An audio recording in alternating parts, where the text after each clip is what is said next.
The score now is Ohio 7, Michigan 3.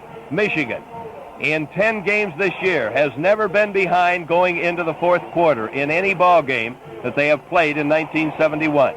We'll see what the Wolverines are made of. It'll be 4th down and 1. And Ohio State now brings in number 92, and that means Gary Lago, the fine punter of the Buckeyes. He's had some booming punts out here this afternoon. His last one went for 40 yards.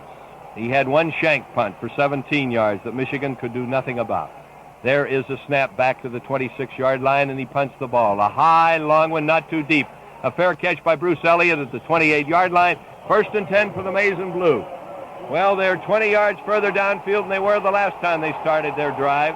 It's a 31-yard kick, and Michigan, with 7 minutes and 6 seconds remaining on both of the scoreboards here, have the ball on their own 28-yard line. At quarterback, it is still Larry Sippa, Billy Taylor, Fritz Seifert, and Glenn Dowdy. Wide to the left is Bo Rather. The ends are in tight in a balanced line. It's Taylor deep and Seifert close, with Rather playing halfback. There is Billy Taylor going wide, and Taylor can't find running room, and he's hit at the 30 and upended at the 31-yard line. Ohio State flowing beautifully with our offensive formations, as they have 3 men back there. Cagle, Gradishar, and White all flowing, knocking down the interference, and Harry Howard made the tackle on Billy Taylor, a fine solo tackle. And so Michigan now with 2nd down and 7 as Taylor picked up 3 yards. Has the ball 18 yards in from the eastern sideline. Ohio at 7. Michigan has 3. 6 minutes and 35 seconds remaining. Wide to the right is Bo Rather. Michigan has the wishbone tee in the backfield. Larry Sippa now with the ends in tight, takes a long count, fakes to his fullback, now goes back for the pass, throws a long bomb to Seymour, and he can't get there. Paul Seymour was open, but he couldn't run hard enough to catch the ball. Carl Kern was covering, and Paul Seymour, the big end, who has caught 5 passes in 71, just couldn't catch up to that well-thrown pass. He was all alone, and he had the sun in front of him. Actually, he wasn't looking into the sun, and he just didn't catch up to that ball. It was beautifully thrown, Dick. Actually, he slowed up just a little, Bob, about 2 steps, kind of looking back over his shoulder. He had a bad angle, and that was just enough. Here it is, 3rd and 7. They're blocking. Sippa's back, gives to Taylor. Taylor needs 7, and he does get it, I believe. He needed 7, and we're unpiling right around the 39-yard line. This drive started on the 29-yard line. They're unpiling right around there, and you'll hear a hushed crowd here while they're measuring. Suppose we call time in for the men who bring you Michigan football every Saturday over this, the Michigan Football Network. Their own 39-yard line. Taylor deep, Seifert close, Dowdy at the wing. The ends are in tight in a balanced line. There goes Taylor with 4 blockers. He's up over the 40 and gets to the 43-yard line. 4 blockers in front of Billy Taylor, a sheer power through the right side, very reminiscent of Fritz Chrysler's single-wing offense back in the 1940s. Beecroft made the tackle for Ohio State. Michigan is now 57 yards away with 5 minutes and 36 seconds remaining on the digital scoreboards at either end of this huge stadium. Up over the ball comes Guy Murdoch. The line follows. The ends are in tight. The line is balanced. It's Taylor deep. Seifert close. The quarterback is Larry Sippa, taking plenty of time, handing off this time to the fullback Seifert, and he picks up 2.5 yards to the 45-yard line before Gradishar makes the tackle. 5 minutes and 13 seconds remaining.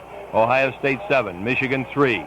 The ball is taken into the hash line at the 45-yard line. Michigan taking plenty of time in the offensive huddle. Here comes Bo Rather with a play, as the Michigan coaches now are certainly scratching their heads here, trying to figure out how they can move 55 yards. They have plenty of time. Wide to the left is Bo Rather. 3rd and 4. They need 4 the worst way.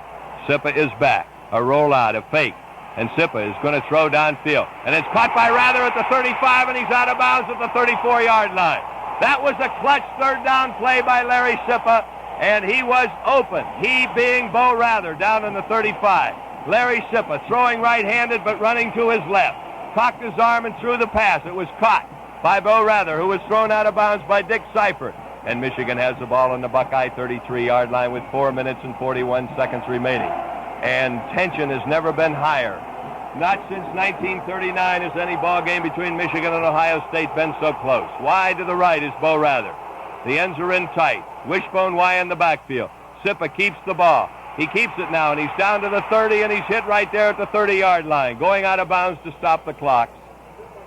They're claiming, though, he didn't go out of bounds. He rolled out after he hit, so the clocks continue to go. Seifert rolled him out of bounds at the 30. There are 4 minutes and 24 seconds remaining. Michigan and Ohio State in 1939. Michigan came from behind a 14-0 halftime lead of Ohio State's to tie it up 14-14, and with 28 seconds remaining, Brady Trosco held a fake field goal by Tom Harmon and scooted 27 yards into the Buckeye end zone, going the same direction as Michigan's going now. Shuttlesworth's in the backfield now. There is the handoff to Easy Ed. He fakes it, and they give it off this time to Taylor, and Taylor's hit at the 27-yard line. Gradishar makes the tackle. They're unpiling with 3 minutes and 51 seconds remaining at the 28-yard line. Michigan's backfield has Billy Taylor at left half, Shuttlesworth at fullback, Dowdy at the right halfback position with Larry Sipp at quarterback. Bo Rather comes out of the ball game along with Glenn Dowdy. They both come out of the ball game. Wide to the left is Oldham. It's Taylor deep and Shuttlesworth close, and Sippa is under center with 3rd and 5. Sippa now looks over the defense, pitches off to Taylor, and Taylor skirts to the outside. He cuts back in, and he doesn't make it, though. He gets to the 24-yard line. The series started, remember, at the 33-yard line of Ohio State, so it will be 4th down and about a yard to go. Here comes Dowdy in for Oldham. It's 4th down and 1. 4th down and 1, and Michigan needs this as Ohio State leads 7-3, 2 minutes and 44 seconds remaining. Ends in tight in the balance line. They need to unyard with Taylor deep and Seifert close. Larry Sippa now under center at quarterback. He gives the ball off to Seifert, and Seifert makes it. Seifert, the determined senior that he is, needed a yard, and he got it to the 21-yard line. 2 minutes and 34 seconds remaining, and that's an automatic timeout on a 1st down. They're spotting the ball, and here comes Bo Rather in. That was a dramatic situation for Michigan. They haven't had many more in their 92 years of football. 2 minutes and 25 seconds remaining. It's a cliffhanger here from Ann Arbor. A barn burner, call it what you will. Wide to the right is Bo Rather. It's Taylor deep and Seifert close. Larry Sippa under center in a balanced line.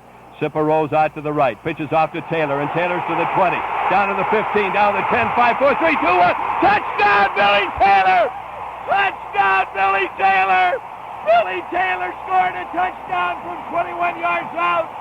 The crowd goes berserk. Michigan leads 9-7. Old man Ufer's been broadcasting for 27 years. I have never seen anything like this.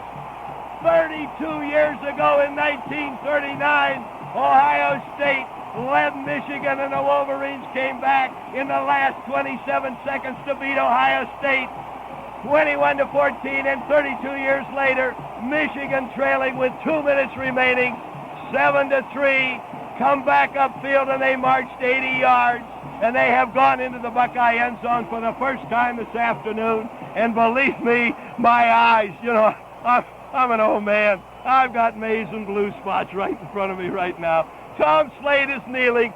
Dana Coyne on extra points.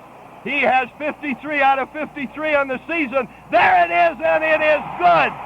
Dana Coyne keeps a perfect season record intact. Michigan leads 10-7, and we pause for a word over this, the very maize and blue Michigan Football Network.